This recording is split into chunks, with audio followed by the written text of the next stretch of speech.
Dan, you've been traveling quite a bit. I've been on the road. I've been on the road a lot. Tell us about some of your journeys. So most recently, I was in Colombia. I was an election observer for the first round of the election in Colombia. So there are a number of candidates for president.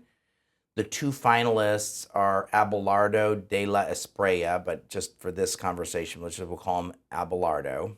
And then there was the candidate for President Ivan Cepeda. These are the two finalists. Abelardo got In what capacity were you there as an observer? I was with the International Republican Institute, which is a nonprofit organization that is not technically associated with the Republican Party, but 40 years ago, there were a network of institutions, Jacob, were set up under the umbrella of the National Endowment for Democracy, mirroring the very successful network of political party institutes in Germany called Stiftungs. Mm-hmm. And so there's a Republican affiliated one that's not officially affiliated with the Republican Party, and there's a National Democratic Institute, which is all, right. And then there's also one that's associated with American Labor called the Solidarity Center, and then there's one associated with the U.S. Chamber of Commerce called the Center for International Private Enterprise. But there are four institutions under the National Endowment for Democracy. So this was a electoral observation mission supported by the National Endowment for Democracy. There was a senior person from the National Democratic Institute as part of this observation mission. There were about 28 people in total, so it was a privilege to be there. I participated primarily in Bogota. I saw thousands of Colombians exercise their sovereign right to vote. I did not see anybody have their ability to vote obstructed in any way, and I believe that and there were no long lines, there were no disputes at the polling stations I visited. I visited several polling stations in the greater Bogota area.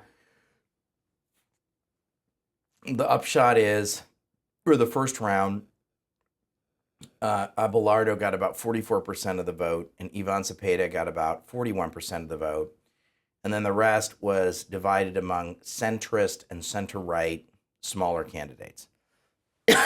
So the question is, in the second round, what will happen to the center-right and centrist voters? There was a very high turnout. It was about 58% of the vote. This was on Sunday, which is historically very high for Colombia. It was very interesting for several reasons. One was, when you vote, Jacob, in Colombia, you get a ticket.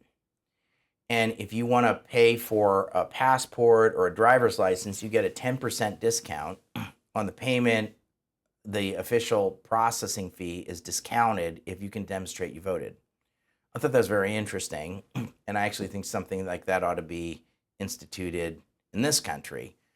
And then the initial count for the entire country of 40 million voters took 2 hours. And then a secondary count that was sort of the official count took 48 hours. Think about, we had primaries in California, and it may take several days or even a week to get a full count. This is Nate Silver, who's not a Republican, would tell you this is like failed state territory. So there's many things they do quite well. They had biometric identity. You had to show a photo ID. Most countries, dozens and dozens of countries, have photo ID across the country. And they even use biometric identification, whether it could be a fingerprint on a digital on a digital screen, or an optical digital ID. That may be a bridge too far for Americans. Well, let's not forget, Americans have a long libertarian tradition. Streak, correct. So I think it may... The Jacksonian, don't tread on me. Don't tread on me. So I think it may be too Big Brother adjacent for many American citizens of any political stripe. But I will say I was impressed. There was the kind of vote fraud of saying, I'm so-and-so, you can't do that. The other thing I asked the folks is, okay, what happens if I die? How am I removed off the voter rolls? In the United States, elections are administered by counties. there's a national, like many countries in the world, there's a national electoral observation body, and then there's a central civil register, which registers things like births, deaths, marriages. It's not done at the county courthouse. I know we have a decentralized system that has many plot positives about it. But one is that as soon as you die, within a very short order, that information is relayed to the electoral body, so you're taken off the rolls. So the phenomenon of dead people voting, which is well known in the United States, is not a problem in Colombia. So those were several observations I had. I'm of the view that the conservative candidate will likely get the vast majority of the center-right candidates' votes and will likely split the centrist votes. So I believe there's 4 scenarios. On June the 21st, there'll be the conservative candidate wins by 8. The second scenario is the conservative candidate wins by 3 to 5 points.